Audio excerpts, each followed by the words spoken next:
Olá pessoal, nós vamos estudar alguma coisa sobre a Constituição Federal, do artigo 5º. A maioria dos doutrinadores entende que o artigo 5º é um dos mais relevantes, um dos mais importantes dentro do ordenamento jurídico. Nós vamos estudar sobre os direitos e as garantias fundamentais.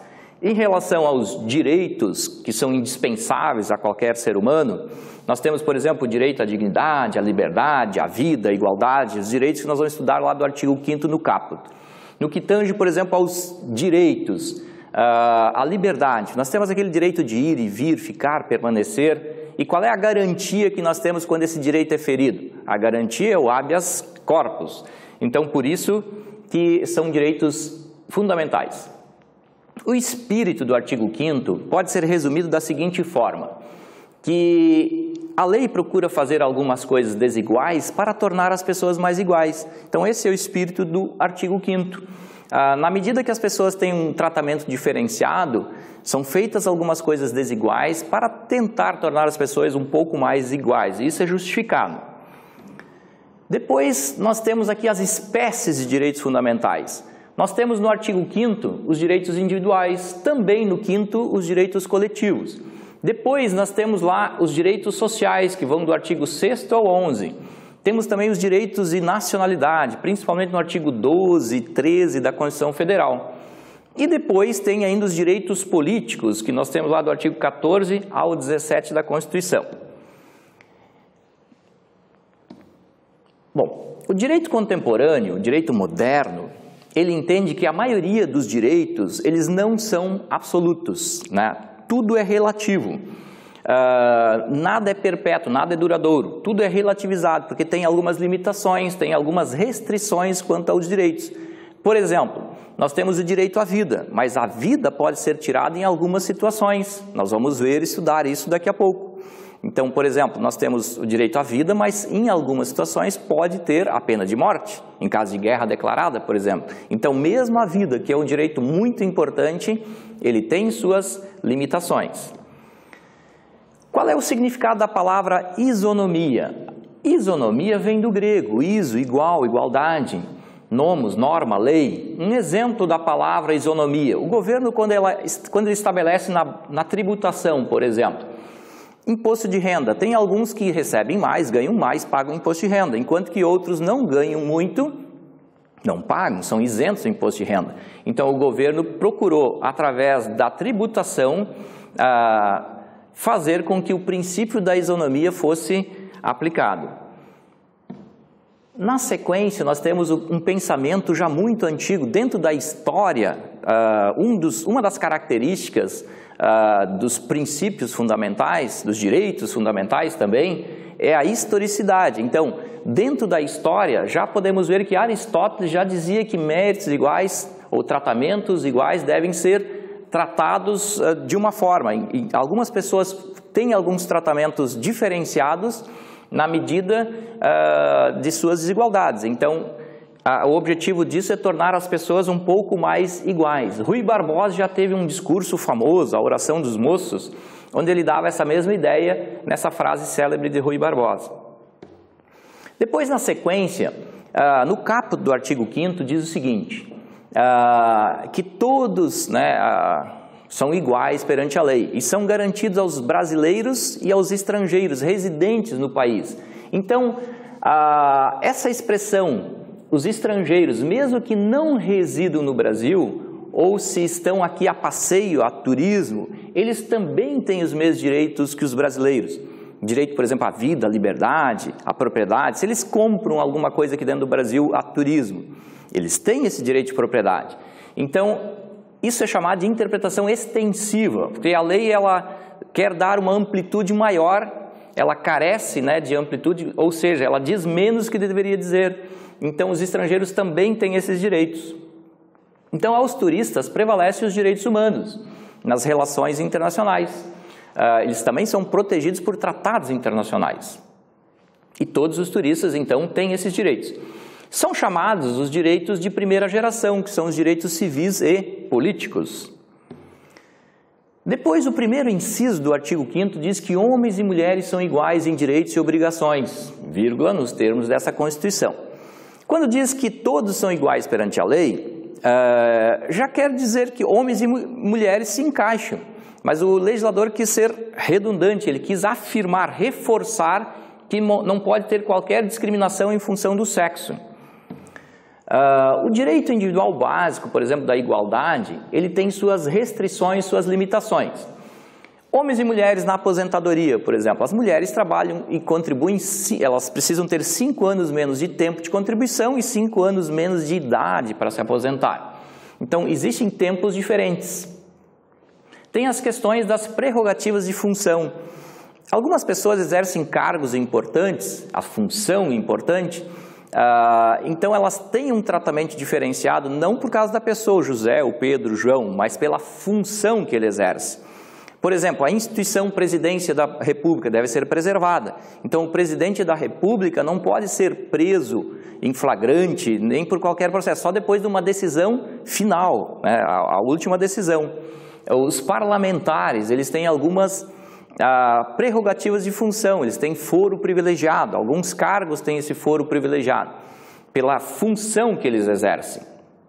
Temos também as imunidades diplomáticas. Os diplomatas também têm algumas imunidades que os demais que não têm esta função não possuem. Os hipossuficientes são aquelas pessoas desprovidas de condições financeiras. Tem algumas pessoas que recebem menos, ganham menos e não são isentas, por exemplo, do imposto de renda. Essas pessoas têm alguns benefícios sociais, enquanto que outros que recebem mais, são autossuficientes, eles pagam imposto de renda, não recebem benefícios sociais e justamente para tornar as pessoas mais iguais. Então, isso é chamado de políticas afirmativas. Então, o governo faz algumas coisas, dá alguns benefícios sociais para as pessoas mais carentes, são os hipossuficientes. Quanto ao imposto de renda, é uma forma também de tributar aqueles que ganham mais e com esse dinheiro ajudar aqueles que ganham menos. Quanto à tramitação preferencial em processos por idade ou doença grave, quando diz que todos são iguais, mas quem tem uma idade ou uma doença grave, mais de 60 anos, ele é considerado idoso, ele tem preferência na tramitação dos processos. Quanto à Lei Maria da Penha, numa vara criminal, ele também tem a tramitação mais célere, mais rápida, mais ágil e preferencial. Então, um processo que envolve a Lei Maria da Penha, ele tem prioridade na tramitação numa vara criminal. Na sequência, temos essa lei bem recente de 2014, a Lei 12.990, que estabelece cotas raciais em concursos públicos federais. Então, no dia 9 de junho de 2014,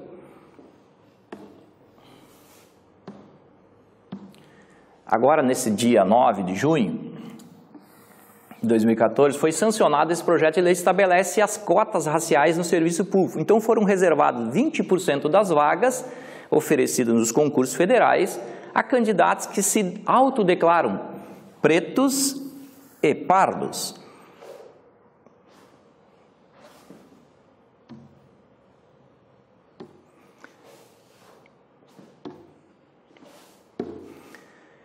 O artigo 1º dessa lei diz que ficam reservadas aos negros 20% das vagas oferecidas em concursos públicos para provimento de cargos efetivos e empregos públicos no âmbito da administração pública federal, das autarquias, das fundações públicas, das empresas públicas, das sociedades de economia mista, controladas pela União na forma da lei. Então já temos aqui o artigo 1º que trata desse assunto.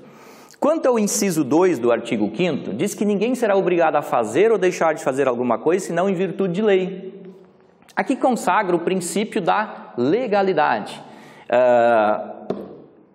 E outro detalhe, não se pode impor obrigações senão por lei. Então, só somos obrigados a fazer alguma coisa se a lei determina assim. Cícero, eu gosto muito dessa frase que ele já dizia há muito tempo atrás o seguinte: sejamos escravos da lei para sermos livres. Só se pode fazer o que é permitido em lei.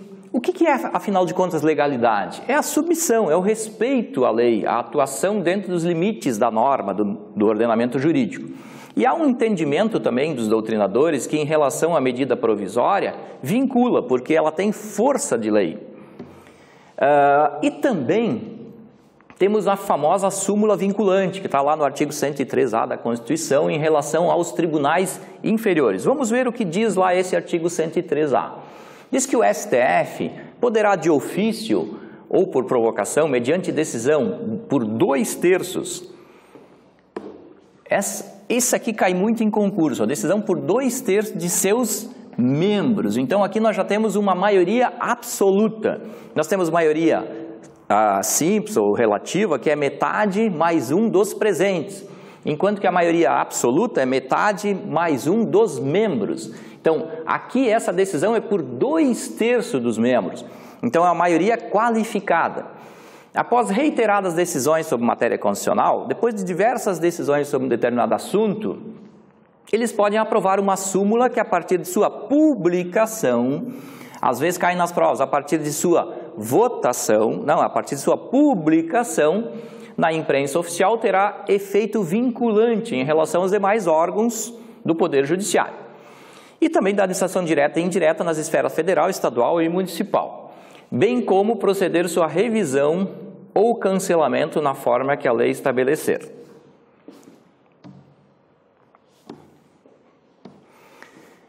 Temos o artigo 173 da Constituição Federal, que também exige que em certas matérias seja expressamente, sejam reguladas por lei, devem ser observadas. Então o artigo 173 também vincula.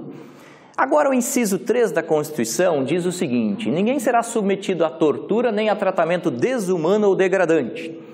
Um dos fundamentos da República Federativa do Brasil, quando nós estudarmos lá no início do artigo 1º em diante, é pela dignidade da pessoa humana. Temos também a Lei 9.455, já lá em 97, que já definiu os crimes de tortura. E é vedada a inflição moral. O que é desumano? É todo aquele tratamento que tem por contrário a condição da pessoa humana. E o que é degradante? É aquele que, aplicado, diminui a condição da pessoa humana e sua dignidade. No inciso 4, diz que é livre a manifestação do pensamento, sendo proibido, vedado o anonimato. Então nós temos algumas liberdades, a liberdade de expressão. Nós podemos dizer o que nós bem entendemos, só que não podemos ficar anônimos, nós temos que expressar e manifestar. Por exemplo, eu não posso escrever um artigo no jornal e ficar anônimo, até porque se eu falar mal de alguém, esse alguém tem o direito de resposta. Nós temos também liberdade de crença, de opinião filosófica, então existem algumas liberdades. No inciso 5 diz que é assegurado o direito de resposta proporcional ao agravo, além da indenização por dano moral, material ou à imagem. Comentamos há pouco. Então, por que ninguém pode ficar no anonimato? Porque caso alguém fale mal de alguém, esta pessoa tem o direito de se defender. E o direito de resposta sempre será proporcional ao agravo. Então, se, por exemplo, alguém foi ofendido, numa determinada rádio, alguém falou 15 minutos mal de alguém. Essa pessoa vai ter naquele mesmo programa, naquela mesma rádio, não 1 hora, mas 15 minutos. Isso é proporcional. Então, se numa página do meio de um jornal, alguém escreveu 10 linhas ofendendo a dignidade de alguém, essa pessoa vai ter, não na capa, a página inteira, ela vai ter naquele mesmo espaço as mesmas 10 linhas. Então, sempre é proporcional à ofensa. E também é indenizável por danos, né? Por danos. E esses danos podem ser materiais,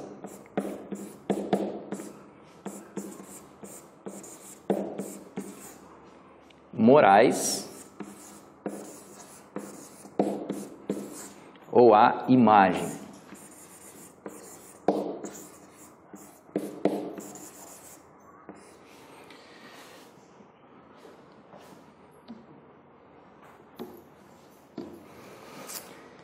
Também permite, por uma indenização, uma responsabilização penal e civil, né? E essa possibilidade que o ofendido tem de buscar a reparação pelos danos sofridos.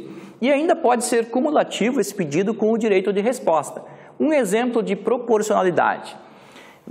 Nós temos o mesmo espaço, o mesmo tempo em jornal ou rádio. Aquele exemplo que eu comentei há pouco. Se alguém é ofendido, num determinado espaço do rádio, é esse mesmo espaço, esse mesmo tempo que ele vai ter para se defender. O inciso 6 diz que é inviolável a liberdade de consciência e de crença e será assegurado o livre exercício dos cultos religiosos e garantido na forma da lei a proteção aos locais de culto e às suas liturgias. Então, os locais de cultos, não necessariamente que um local de culto seja uma igreja, um templo fechado, né? E pode ser um local aberto. Bom, e esse local aberto de culto pode ser, por exemplo, um terreiro, não necessariamente seja uma igreja, um templo. O Brasil, ele é um estado laico, não é confessional, então nós não temos uma religião oficial. No inciso 7 diz que é assegurada nos termos da lei a prestação de assistência religiosa a entidades civis e militares de internação coletiva.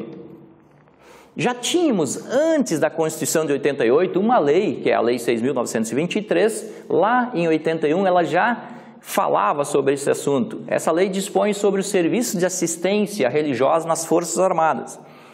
E na LEP, que é a Lei de Execuções Penais, também permite assistência religiosa nos presídios. O inciso 8 é muito importante, cai muito em concurso. Diz que ninguém será privado de direitos por motivo de crença religiosa ou de convicção filosófica ou política, a não ser, salvo, se ele invocar, se ele alegar, usar como argumento para se eximir de obrigação que a todos é imposta. Existem algumas obrigações legais, como por exemplo, votar, servir à pátria, ser jurado. Todos devem observar isso.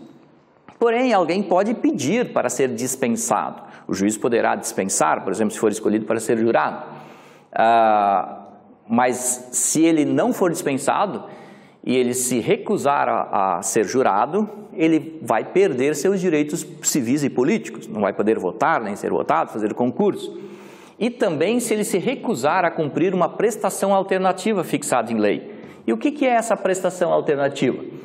O artigo 143 da Constituição Federal, ele fala, por exemplo, do serviço militar que é obrigatório nos termos da lei. E o parágrafo 1º diz que as Forças Armadas competem, na forma da lei, a atribuir serviço alternativo aos que em tempos de paz, cuidem com essa expressão, tempos de paz, cai muito em prova, não é em qualquer tempo, às vezes cai nas provas assim, é em qualquer tempo, não, só tempos de paz. Após alistamento, alguém alegar, por exemplo, o imperativo de consciência. Então, nós temos a liberdade, as liberdades de crença ou de consciência. Então, se alguém alegar que por sua consciência ele entende que não deve servir à pátria, porque se der uma guerra ele vai ter que matar alguém, ir para a guerra, e ele entende que não se deve matar ninguém, ele tem esse direito. Entende-se como tal, então, decorrente de uma crença religiosa, uma convicção filosófica ou política, né?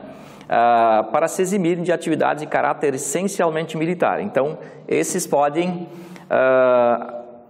eventualmente alegar isso. Eu me lembro quando eu servi na aeronáutica, eu tinha um colega que era da religião Testemunha de Jeová, e eles têm uma crença lá que eles entendem, pelo que ele comentou comigo, que não tem alguma restrição quanto à doação de sangue ou transfusão de sangue. Então, se eventualmente alguém teria que ir para a guerra, ele poderia eventualmente ter que doar sangue ou receber sangue. Então, por esse motivo, ele alegou que queria ser dispensado. E ele foi dispensado do serviço de campo. As mulheres também, os eclesiásticos, eles ficam isentos do serviço militar obrigatório em tempos de paz, né? Essa lei 8.239, lá de 91, ela regulamenta o artigo 143 da Constituição, que trata do parágrafo 1º e 2º, esse que acabamos de comentar, que dispõe sobre a prestação do serviço alternativo ao serviço militar obrigatório. E o que diz o artigo 3º dessa lei? O serviço militar inicial é obrigatório a todos os brasileiros, nos termos da lei. Então, homens, mulheres, todos devem servir à pátria, mas em tempos de paz, os eclesiásticos e as mulheres ficam isentos, mas em tempos de paz. O parágrafo 1º diz que o Estado-Maior das Forças Armadas compete, na forma da lei e em coordenação com os ministérios militares, atribuir esse serviço alternativo aos que em tempos de paz após alistados alegarem esse imperativo de consciência, decorrente de crença religiosa, convicção filosófica ou política, para se eximirem, então, desse serviço militar. E entende-se por serviço alternativo o exercício de atividades de caráter administrativo, assistencial. Então, alguém não quer servir a pátria, vai trabalhar no escritório, ou vai prestar um serviço assistencial, filantrópico, ou mesmo produtivo, em substituição, então, àquele de caráter militar. Observação para concurso. Só será, então, privado de direitos civis e políticos se houver, então, a recusa ao serviço militar, que é obrigatório, ou a prestação alternativa. Então, caso ele se recuse a prestar esse serviço alternativo e também se recuse a servir a pátria, daí sim, ele vai ser privado de direitos civis e políticos. Caso contrário, não. Se ele presta serviço militar ou não quer prestar o serviço militar, mas presta o serviço alternativo, beleza, vai estar amparado pela Constituição, pelo que diz o inciso 8º da Constituição, lá no artigo 5º. O que também diz o artigo 15 da Constituição Federal? Ele completa aqui, diz que é vedada a cassação de direitos políticos, é proibido, então não pode ser cassado direitos políticos, cuja perda ou suspensão só se dará nos casos de, olha o que diz o inciso 4º, recusa de cumprir obrigação a todos os impostos, como por exemplo servir a pátria, ou prestação alternativa, nos termos lá do artigo 5º, inciso 8, esse que acabamos de comentar.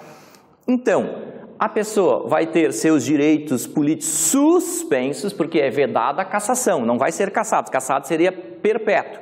E nós vamos ver no próprio artigo 5º que não tem pena de caráter perpétuo. Então, alguém pode ter seus direitos suspensos, suspensos se ele eventualmente se recusar a cumprir essa obrigação que a todos é imposta, ou se recusar a prestar esse serviço alternativo. Na sequência, temos o inciso 9. Diz que é livre a expressão da atividade intelectual, artística, científica, de comunicação, independentemente de censura ou de licença. Nós vivemos, outrora, tivemos um regime militar, onde tinha a comissão da censura. Então, determinado artista que queria fazer alguma peça teatral, uma apresentação, ele precisava expor essa peça ou exibir essa peça perante essa comissão de censura. Hoje a regra é que é proibido proibir, Então mudou, nós vivemos um Estado democrático de direito. Contudo, lá o artigo 220 da Constituição, ela fala também sobre vedação da censura, ela também fala sobre isso, mas lá nesse artigo diz que a manifestação do pensamento, a criação, a expressão, a informação, sob qualquer forma, processo ou veículo, não sofrerão qualquer restrição observado o disposto nesta Constituição. E é vedado toda e qualquer censura de natureza política, ideológica ou artística. Então, nós temos a liberdade de expressão, mas temos que observar alguns limites de idade e horário, por exemplo. É isso que diz lá o artigo 221, inciso 4º da Constituição. Vejamos o que diz. A produção e a programação das emissoras de rádio e televisão atenderão aos seguintes princípios. Olha o que diz o inciso 4º.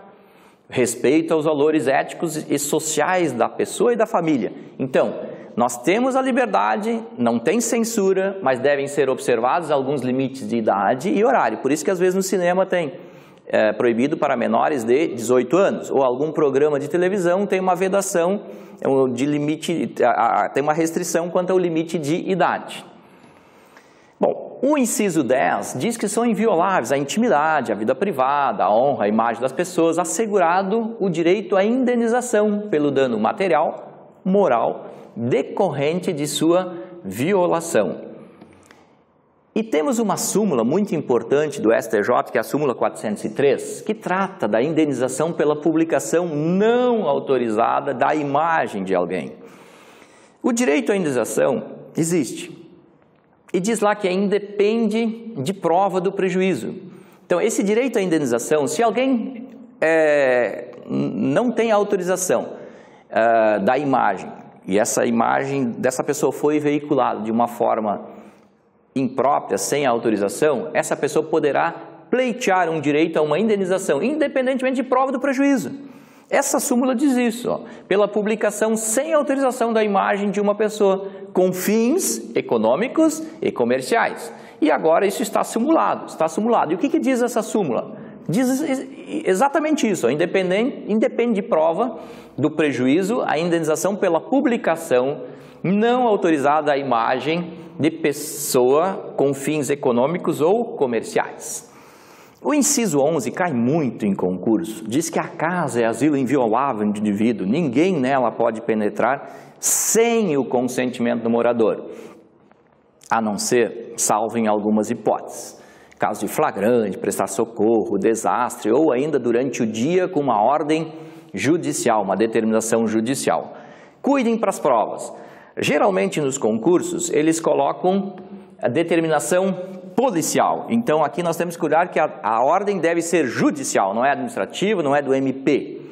Cuidem também com esse detalhe aqui, ó, a expressão morador. Morador é diferente de proprietário.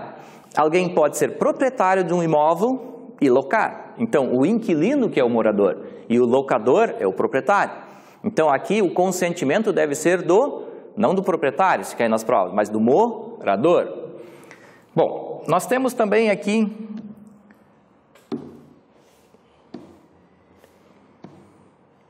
um cuidado com essa expressão que temos que ter para concurso. Caiu agora recentemente na prova da Polícia Rodoviária Federal.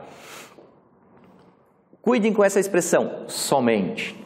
Se cair na prova, somente flagrante, prestar socorro e desastre, está errado. Por que está errado? Porque faltou consentimento do morador. Então, a casa é asilo inviolável. Só podemos entrar com o consentimento ou em caso de flagrante, desastre ou para prestar socorro, ou durante o dia com uma ordem judicial. Então, aqui faltou nessa afirmação da CESP, que foi a CESP que fez essa prova, o consentimento do morador. Eles colocaram somente flagrante, prestar socorro e desastre. Não é somente, pode ser com o consentimento. Regra, a casa é asilo inviolável. Ninguém nela pode penetrar sem o consentimento do morador. Logo, quando então eu posso penetrar na casa? Se sem o consentimento eu não posso, quando então, como exceção, eu posso entrar na casa? Com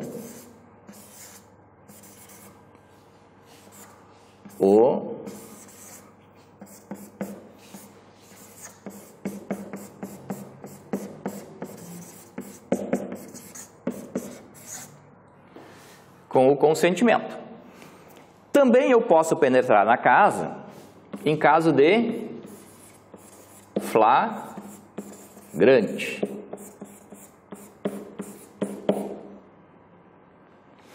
Também para prestar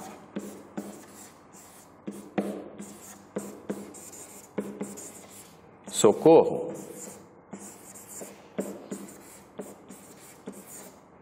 E no caso de desastre,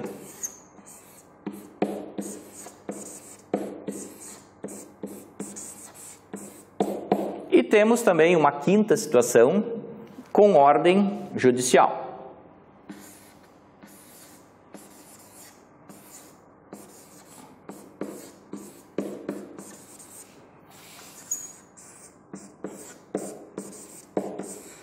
Com ordem judicial,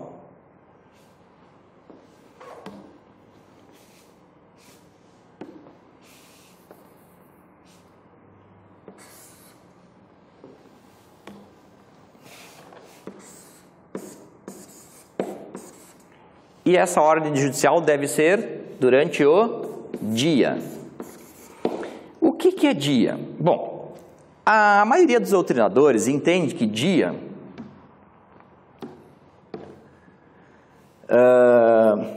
há divergências entre os doutrinadores, mas a maioria dos doutrinadores entende que dia é enquanto houver claridade, né? Enquanto houver sol, claridade. Existem algumas teorias a respeito desse assunto. Alguns doutrinadores dizem que é das 6 às 18 horas, outros entendem que é baseado no artigo 172 do CPC, diz que os atos processuais podem ser cumpridos das 6 às 20 horas, mas a maioria dos doutrinadores entende que enquanto houver claridade, é dia. E nós temos que pensar que o Brasil é muito grande. Aqui no sul, Nós temos o horário de verão, às vezes 8, 8 e meia, 20, 20 e 30, ainda é dia. 21 horas, às vezes, ainda é dia. Enquanto que lá no Nordeste, às vezes 17 horas já é escuro, 17 e 30 já é escuro. Então nós temos que cuidar isso. Então, enquanto houver claridade, a maioria dos doutrinadores entende que é dia. Essa proteção quanto à invasão, ela é uma proteção contra terceiros. E morador, já repetindo aqui, é diferente de proprietário. Bom, dia, então é o período que vai do alvorecer ao anoitecer. Eu gosto muito desse doutrinador chamado Nutt, né, Guilherme de Souza Nutt, ele é um doutrinador que fala muito sobre direito penal, processo penal, mas aqui se encaixa perfeitamente nesse assunto. Pouco importando o horário, bastando que o sol se ponha e depois se levante do horizonte. E uns entendem que é o período compreendido entre a aurora e o crepúsculo. O que é casa? Qual é o conceito de casa? Tem caído em concurso. Então nós temos que entender e não errar. Aqui a base legal está lá no artigo 150 do Código Penal, parágrafo 4º, combinado com esse artigo 5º, inciso 11 da Constituição. A amplitude da noção ou do conceito de casa, ele é um pouco mais amplo, tá? Compreende a casa de campo, casa de praia, os aposentos de habitação coletiva, como por exemplo um quarto de um hotel. Alguém pode morar num hotel, numa pensão, num motel, numa hospedaria, desde que ocupado. E todo candidato prudente e dedicado em concurso, ele também sabe que casa não é só o local de habitação, mas também pode ser uma área fechada, onde uma pessoa, por exemplo, exerce sua atividade profissional. Um dentista tem lá o seu consultório, a antessala, onde recebe os seus clientes, seus pacientes, um médico, a mesma coisa, um advogado, enquanto que a área reservada, onde ele atende, faz a consulta, a sala, esta sim é o espaço reservado, mas a antessala não é considerado um espaço reservado, somente o local fechado de consulta. Outro entendimento que existe, o TJD lá do Distrito Federal, já acertadamente se manifestou sobre esse assunto. Por exemplo, jardins, quintais, garagens, pode ser considerado uma extensão da casa, pode ser considerado casa, mas tem um detalhe. Eles devem ser fechados, então fechados com muros, grades e cercas. Se alguém, por exemplo, entra no pátio de uma casa que não tem muro, não tem grade, e bate na porta, ele já entrou no pátio, não é considerado invasão de domicílio. Enquanto que, se está fechado, está cercado e alguém entra sem o consentimento do morador, ele está cometendo o crime do artigo 150, que é violação de domicílio. Bom, o inciso 12 diz que é inviolável o sigilo das comunicações, das correspondências, das comunicações telegráficas, de dados, das comunicações telefônicas, salvo a não ser, no último caso, já vamos ver qual é o entendimento do STF sobre essa expressão, no último caso, por uma ordem judicial, não do MP nem policial, nas hipóteses na forma que a lei estabelecer. Então, para fins de investigação criminal ou de instrução processual criminal ou penal. Então, o sigilo das comunicações, telefones e de dados, eles são protegidos pela Constituição, mas não são absolutos. Tudo é relativizado, tudo tem limitação, porque por ordem judicial poderá ser quebrado. Então, um telefone pode ser interceptado, os dados poderão ser abertos para hipóteses que a lei estabelecer. Quais hipóteses? Investigação judicial, criminal, né? E instrução processual criminal penal. O que é a investigação? É a fase que antecede ao processo. Por exemplo, se acontece um crime, um furto de um veículo, a delegacia de polícia vai fazer um inquérito policial, montar o seu inquérito para ver quem foi o autor, os autores, as circunstâncias, se tem alguma qualificadora, se tem partícipes ou não, né, se há concurso de pessoas e agentes que cometeram esse crime. Isso a investigação vai dizer. O inquérito é encaminhado para o judiciário e é dado vista ao MP. O MP se manifesta sobre esse inquérito. Ele analisa o inquérito, estuda o inquérito e verifica se ali tem elementos suficientes para denunciar. O MP entendendo que tem, o promotor de justiça denuncia. Ou se for um processo de natureza federal, o procurador da República denuncia. Se é de competência da Justiça Federal. Daí um juiz, um magistrado, vai receber ou não essa denúncia. Recebendo a denúncia, bom, começa a fase da instrução, começa o processo. Então, nessas duas fases, antes do processo, pode ter uma interceptação por ordem judicial, telefônica de dados, e após já ter um processo instaurado. Bom, temos que cuidar dessas três situações. Tem que ter uma ordem judicial, é somente para esses fins de investigação criminal, não é para investigação administrativa ou civil, e para fins de investigação processual penal. Por isso que nós temos que cuidar com esse detalhe, que já caiu em prova, não pode ser para fins administrativos ou civis. Corre em segredo de justiça. Outro detalhe importante, o STF entendeu que a expressão pode cair nas provas para analista, e nas provas agora, daqui para frente, pode cair isso. Essa expressão, no último caso, refere-se após a vírgula, que vem após a vírgula, ou seja, de dados e das comunicações telefônicas, dados bancários, por exemplo. Então, esse é o entendimento atual do STF. A Constituição Federal estabelece algumas restrições também quanto ao sigilo das comunicações telefônicas, quando tivermos um estado de defesa ou um estado de sítio. O que é estado de defesa? Está lá no artigo 136 da Constituição Federal. Diz que o presidente da República pode ouvir do Conselho da República e o Conselho de Defesa Nacional decretar o estado de defesa para preservar ou prontamente restabelecer em locais restritos e determinados a ordem pública ou a paz social, ameaçados por uma grave e iminente instabilidade institucional ou atingidos por uma calamidade de grandes proporções da natureza.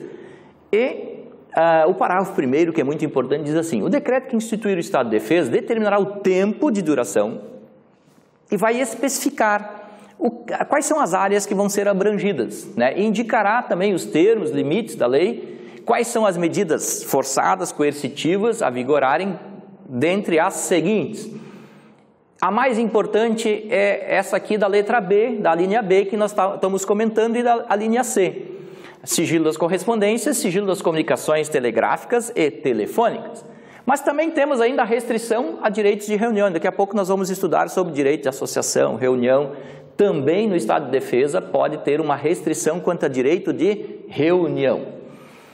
Bom, na sequência fala sobre o estado de sítio lá no artigo 139 da Constituição. Também nesses momentos de estado de sítio, já vivemos aqui no Brasil, na era Vargas, o estado de sítio, né, foi decretado estado de sítio com fundamento, então, nesse artigo 137, inciso 1, que só poderão ser tomadas contra as pessoas as seguintes medidas. Bom, obrigação de permanência em localidades determinadas, detenção em edifícios não destinados a acusados ou condenados por crime comum,